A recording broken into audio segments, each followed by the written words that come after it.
Buenos días, mi nombre es Wilfrido Argüello Rodríguez. Soy estudiante de la carrera de Ingeniería en Logística y Transporte de la Universidad Abierta y a Distancia de México.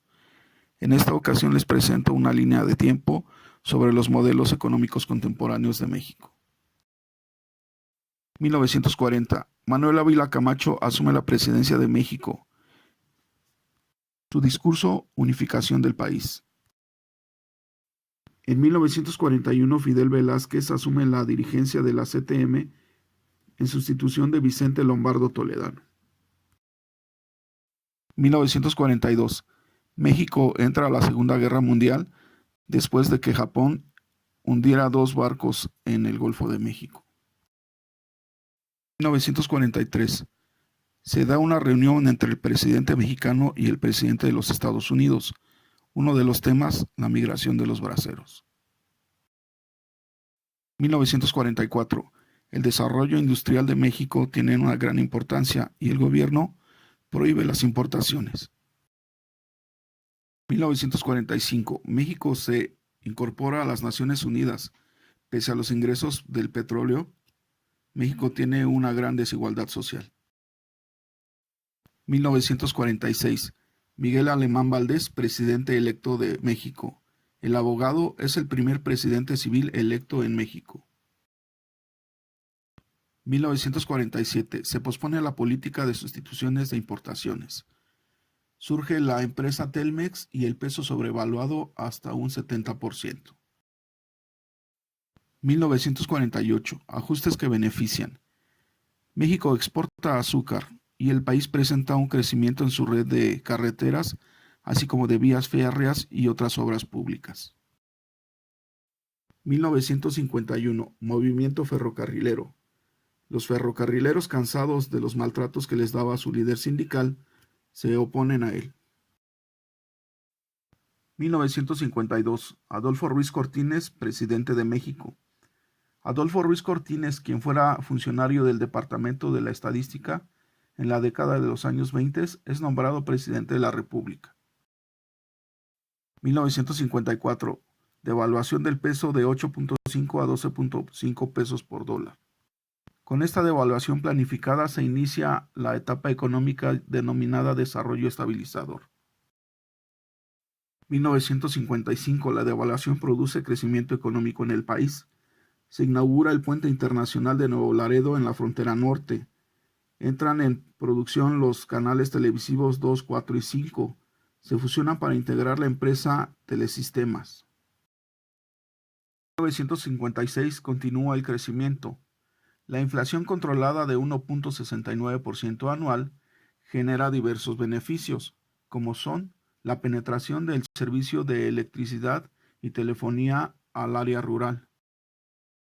1957. Aumenta la infraestructura. En la Ciudad de México se construye y se inaugura el Hospital Rubén Leñero, así como el Viaducto Miguel Alemán. En sus alrededores nace la ciudad satélite y el Boulevard Ávila Camacho. En 1958, Adolfo López Mateos es presidente electo de México.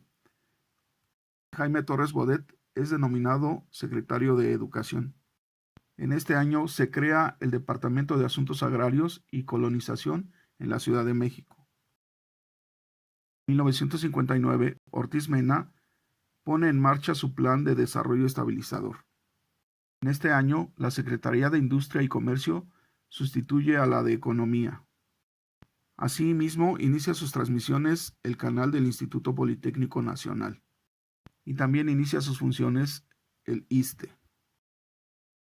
En 1960 se nacionaliza la industria eléctrica, mientras en el país se hace el reparto de los primeros libros gratuitos, se construye una refinería de Pemex en Ciudad Madero y existen disturbios entre campesinos y trabajadores por la distribución desigual de la riqueza.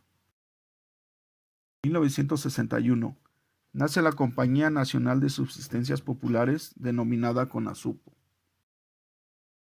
1962. Nuevos indicadores económicos.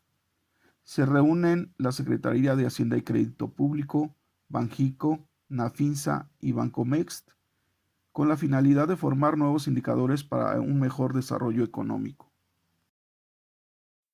1963. Desarrollo de las telecomunicaciones. La Secretaría de Comunicaciones y Transportes inicia la construcción de la Red Nacional de Telecomunicaciones. Se realiza la primera transmisión por vía satélite y la devaluación está en cero y la inflación está controlada a un 13.64%. 1964. Gustavo Díaz Ordaz Bolaños, presidente de la República.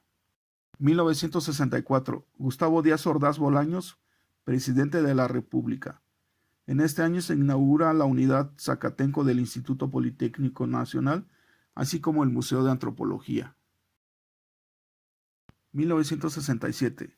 En este año se crea Banobras, que es el Banco Nacional de Obras y Servicios Públicos. Se firma el Tratado de Tlatelolco, que busca proscribir en territorios latinoamericanos la fabricación y la presencia de armas nucleares.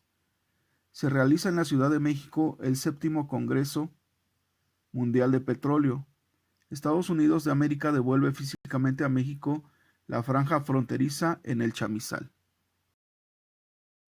1968.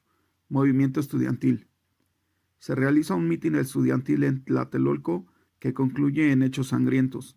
En ese mismo año, el presidente de la República inaugura los Juegos Olímpicos. 1970. Conferencia de Población de la CEPAL. En este año se lleva a cabo la primera conferencia regional sobre población patrocinada por la CEPAL. Ortiz Mena realiza un trabajo brillante a frente de la Secretaría de Hacienda y Crédito Público, sorteando las crisis. Inician sus funciones las líneas 2 y 3 del metro para el Mundial de 1970. En 1971 asume la presidencia de la República Mexicana Luis Echeverría Álvarez. En este año se emite la Ley Federal de la Reforma Agraria y se funda el Colegio de Ciencias y Humanidades SH, dependiente de la UNAM. Aquí llega el fin del desarrollo estabilizador y el señor Ortiz Mena, presidente del BID en Estados Unidos. Se plantea también la reforma educativa. En 1972 se inicia la estabilización económica en el país y el gobierno se deshace de sus empresas paraestatales, iniciando con Telmex. En este año se establece un centro postal en el Aeropuerto Internacional de la Ciudad de México y se crea el Infonavit. En 1973 el déficit presupuestal se financia con endeudamiento externo y la Ley de Inversiones Extranjeras prohíbe a los extranjeros la posesión de más del 49% de las acciones de alguna compañía. 1974. Inflación y peso sobrevaluado. En este año la ONU aprueba la Carta de los Deberes y Desarrollos Económicos de los Estados, presentada por el presidente de la República, Luis Echeverría. Asimismo, se promulga la Ley Central de Población, la cual lleva a la generación del Consejo Nacional de Población. 1975. Deuda externa exorbitante y fuga de capitales. En este año la deuda externa llega a 19.600 millones de dólares y ha crecido un 360%. Existe fuga de capitales. 1976. José López Portillo Pacheco, abogado, asume la presidencia de la República Mexicana. En este año el peso se devalúa más del 50% después de 22 años de haber estado estable, y se cambia la política a una política de flotación. En este año se crea Bancrecer, la revista Procesos dirigida por Julio Scherer, y se crea la Secretaría de Programación y Presupuesto. En 1977 nace el Partido Revolucionario de los Trabajadores. En este año se promulga la Ley Federal de Organizaciones Políticas y Procesos Electorales. Y asimismo, el presidente José López Portillo basa la economía del país en la producción petrolera. 1978.